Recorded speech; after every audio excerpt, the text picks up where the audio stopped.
جنگ قادسیہ یا قادسیہ کی لڑائی مسلمانوں کے دوسرے خلیفہ حضرت سیدنا عمر فاروق رضی اللہ تعالیٰ عنہ کے دور میں عرب مسلمانوں جن کے سپہ سالار حضرت سعد بن ابی وقاص رضی اللہ تعالیٰ عنہ اور ایران جس کا سردار رستم تھا کے درمیان میں ہوئی۔ اس میں مسلمانوں کی فتح اور ایران مسلمانوں کے قبضے میں آ گیا۔ مغیرہ بن شعبہ مذاکرات کے بعد واپس آئے۔ رستم نے اپنی فوج کو تیاری کا حکم دے دیا۔ دونوں لشکروں کے درمیان ایک نہر حائل تھی۔ رستم کے پاس پیغام بھیجا کہ تم نہر کے اس طرف آ کر لڑو گے یا ہم کو نہر کے اس طرف آنا چاہیے۔ سعد بن ابی وقاص نے کہلا بھجوایا تم ہی نہر کے اس طرف آ جاؤ۔ چنانچہ تمام ایرانی لشکر نہر کو عبور کر کے میدان میں آ کر جم گیا۔ میمنہ و میسرہ اور ہر اول وساقہ وغیرہ لشکر کے ہر ایک حصے کو رستم نے جنگی ہاتھیوں اور زرہ پوش سواریوں سے ہر طرح مضبوط و مکمل بنایا۔ خود قلب لشکر میں قیام کیا۔ یہ ایرانی لشکر جو زیادہ سے زیادہ 30,000 کے اسلامی لشکر کے مقابلے میں آمادہ جنگ ہونے ہوا 2.25 لاکھ سے زیادہ اور ہر طرح سے اسلامی لشکر کی نسبت سامان حرب سے مسلح تھا، جبکہ مسلمان حضرت سعد بن ابی وقاص رضی اللہ تعالیٰ عنہ آپ کی قیادت میں صرف اور صرف 30,000 کے قریب تھے، جبکہ دشمن 2.25 لاکھ پر مشتمل تھا۔ مسلمانوں کے پاس اس طرح جنگی ہتھیار تو نہ تھے، مگر ایمان اور اسلام کی قوت ان کے اندر کوٹ کوٹ کر بڑی تھی، اور مسلمانوں کے سپہ سالار حضرت سعد بن ابی وقاص جو کہ آقا دو عالم صلی اللہ علیہ وسلم کے تیار کردہ تھے، جنگی صلاحیت ان میں بھرپور تھی اور وہ جانتے تھے کہ کس طرح دشمن کو پسپا کرنا ہے۔ اس طرح حضرت سعد بن ابی وقاص رضی اللہ تعالیٰ عنہ نے ایران پر حملہ کیا اور جنگ قادسیہ لڑی، اور اس طرح مسلمان ان پر غالب آئے اور ایران مسلمانوں کی خلافت میں آ گیا۔ جنگ کے پہلے دن دونوں فوجیں مسلح ہو کر ایک دوسرے کے مقابلے میں صف آرا ہو گئیں۔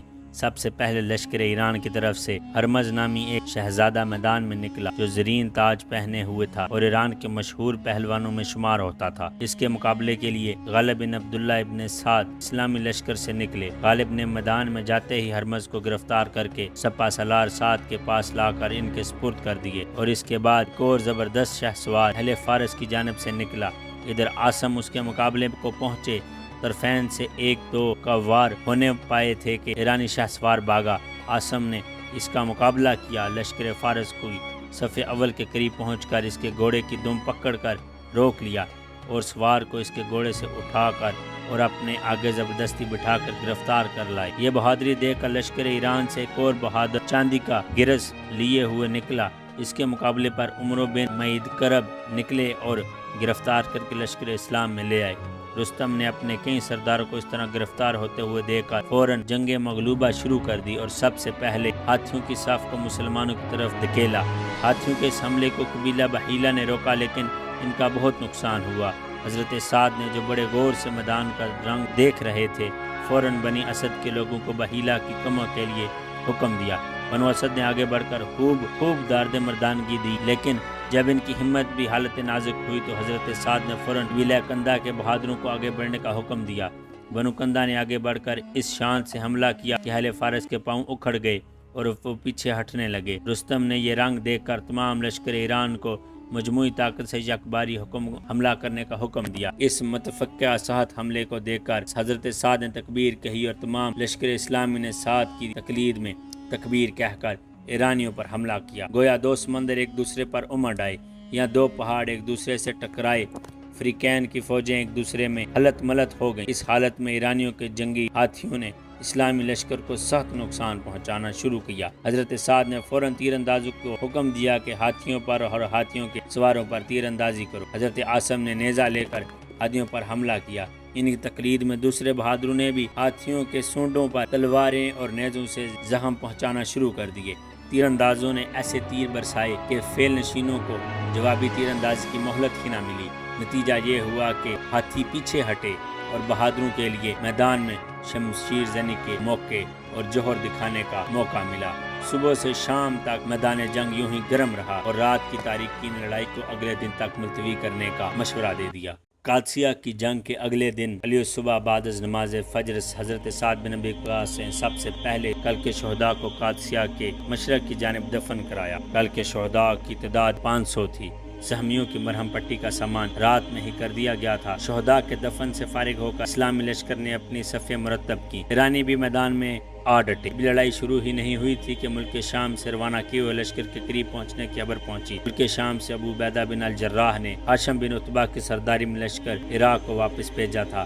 اس لشکر کے مقدمہ جیش پر تاتا کاکا بن مرو افسر سب سے پہلے قادسیہ پہنچے اور حضرت سعد کو بڑے لشکر کے پہنچنے کی خوشخبری سنا کر خود اجازت دے کر میدان میں نکلے اور مبارز طلب کیا۔ ان کے مقابلے پر بہمن جادویہ آیا، طرفین سے داد سپراگری دی گئی اور جوہر دکھائے گئے، لیکن نتیجہ یہ ہوا کہ کاکا کے ہاتھ سے بہمن جادویہ ہلاک ہوا۔ اس کے بعد کئی مشہور اور نامور ایرانی بہادر میدان میں نکلے اور مقتول ہوئے۔ بلاخر رستم نے عام حملے کا حکم دیا اور بڑے زور و شور سے لڑائی ہونے لگی۔ ہاشم بن عتبہ نے میدان جنگ کے گرم ہونے کا حال سن کر اپنی 6000 فوج کے بہت سے چھوٹے چھوٹے ٹکڑے کر دیے اور حکم دیا کہ تھوڑے وقفے سے ایک حصہ تکبیر کہتا ہوا داخل ہو۔ اس طرح شام تک یکے بعد دیگرے یہ دستے لشکر اسلام میں داخل ہوئے تھے اور ایرانی اس طرح پہم کمک دستوں کی آمد دیکھ کر خوف زدہ ہوتے۔ آج بھی ہاتھیوں کا لشکر اسلام کے لیے بہت سخت تھا، لیکن مسلمانوں نے ایک نئی تدبیر یہ کی کہ اونٹوں پر بڑی بڑی جھولیں ڈالی، وہ بھی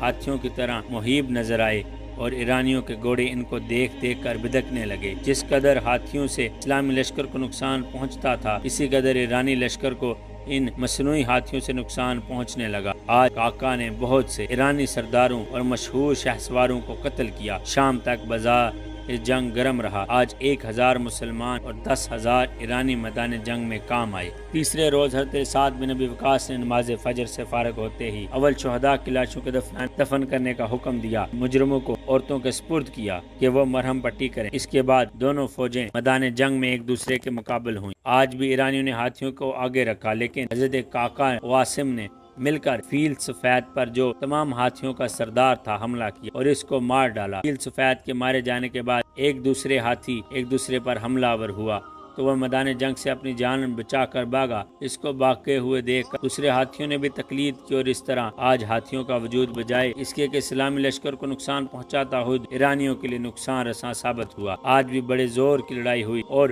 صبح سے شام تک جاری رہی۔ غروب آفتاب کے بعد تھوڑی دیر کے لیے دونوں فوجیں ایک دوسرے سے جدا ہوئیں اور پھر فوراً مستعد ہو کر ایک دوسرے کے مقابل صف آرا ہو گئیں۔ مغرب کے وقت سے شروع ہو کر صبح تک لڑائی جاری رہی۔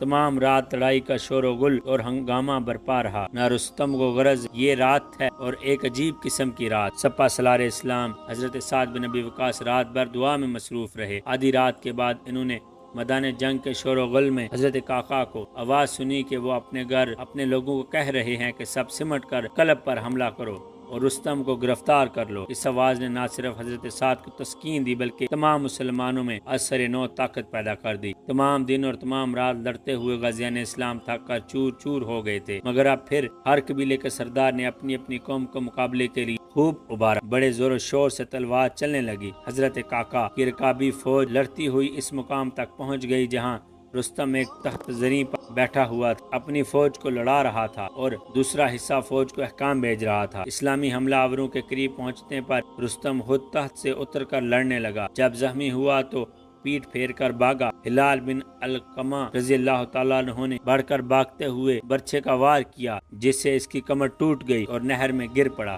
حضرت ہلال نے فوراً گھوڑے سے کود کر اور جھک کر رستم کی ٹانگیں پکڑ کر باہر کھینچ لیا اور اس کا کام تمام کر کے فوراً رستم کے تخت پر کھڑے ہو کر بلند آواز سے پکارا، خدا کی قسم میں نے رستم کو قتل کر دیا ہے۔ اس آواز کے سنتے ہی اسلامی لشکر نے نعرے تکبیر بلند کیا۔ ایرانیوں کے ہوش و حواس باختہ ہو گئے۔ ایرانی میدان جنگ سے بھاگ نکلے۔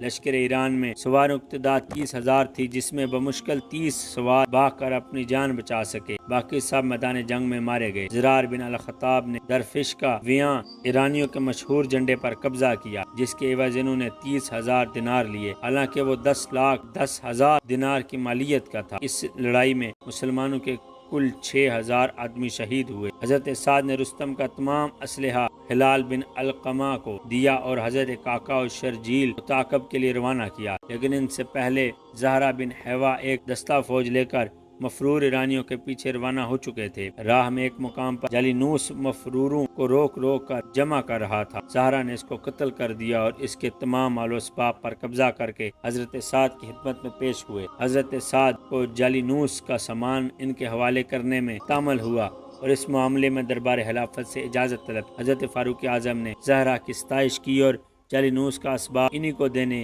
کا حکم دے دیا۔ حضرت سعد بن ابی وقاص نے میدان جنگ کا ہنگامہ فرو ہونے کے بعد مال غنیمت فراہم کیا۔ فوراً حضرت عمر فاروق کی خدمت میں فتح کی خوشخبری کا خط لکھا اور ایک تیز رفتار شتر سوار کو دے کر مدینہ کی طرف رواں کیا۔ یہاں حضرت عمر رضی اللہ تعالیٰ عنہ کا حال یہ تھا کہ وہ ہر روز وہاں پر آنے والے مسافروں سے پوچھتے تھے کہ قادسیہ کی جنگ کا کیا ہوا۔ روزانہ صبح اٹھ کر مدینے میں واپس آ جاتے۔ ایک روز حسب دستور باہر تشریف لے گئے۔ دور سے ایک شتر سوار نظر پڑا، اس کی طرف لپکے، قریب پہنچ کر دریافت کیا کہ کہاں سے آئے ہو؟ اس نے کہا میں قادسیہ سے آ رہا ہوں اور خوشخبری لایا ہوں کہ خدا تعالیٰ نے مسلمانوں کو فتح عظیم عطا کی ہے۔ حضرت فاروق اعظم نے اس سے لڑائی کی کیفیت اور فتح کی تفصیلی حالات دریافت کرنے شروع کیے اور شہ سوار کی رکاب پکڑے ہوئے اس کے ساتھ ساتھ دوڑتے ہوئے مدینے میں داخل ہوئے۔ شتر سوار حالات سناتا جاتا تھا اور اپنے اونٹ پر سوار مدینے میں دربار خلافت کی جانب چلا جاتا تھا۔ شہر میں داخل ہو کر شتر سوار نے دیکھا کہ ہر شخص جو سامنے آتا ہے حضرت فاروق اعظم کو امیر المومنین کہہ کر سلام کرتا ہے۔ تب اس کو معلوم ہوا کہ جو شخص میرے ساتھ پیدل چل رہا ہے وہ وقت کا خلیفہ ہے۔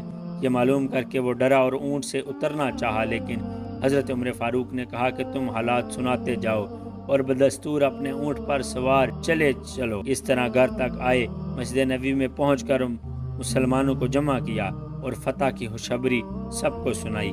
ایک نہایت پر اثر تقریر فرمائی جس میں حضرت عمر رضی اللہ تعالیٰ عنہ نے فرمایا بھائیو، میں بادشاہ نہیں ہوں کہ تم کو اپنا غلام بنانا چاہوں، میں تو خود اللہ تعالیٰ کا غلام ہوں۔ البتہ خلافت کا کام میرے سپرد ہے۔ اگر میں یہ کام اس طرح انجام دوں کہ تم آرام سے اپنے گھروں میں اطمینان سے زندگی بسر کرو تو یہ میری خوش نصیبی ہے، اور اگر خدا نخواستہ میری خواہش ہو کہ تم لوگ میرے دروازے پر حاضری دیا کرو تو یہ میری بدبختی ہوگی۔ میں تم کو تعلیم دیتا ہوں اور نصیحت کرتا ہوں، لیکن صرف قول سے نہیں، عمل سے بھی۔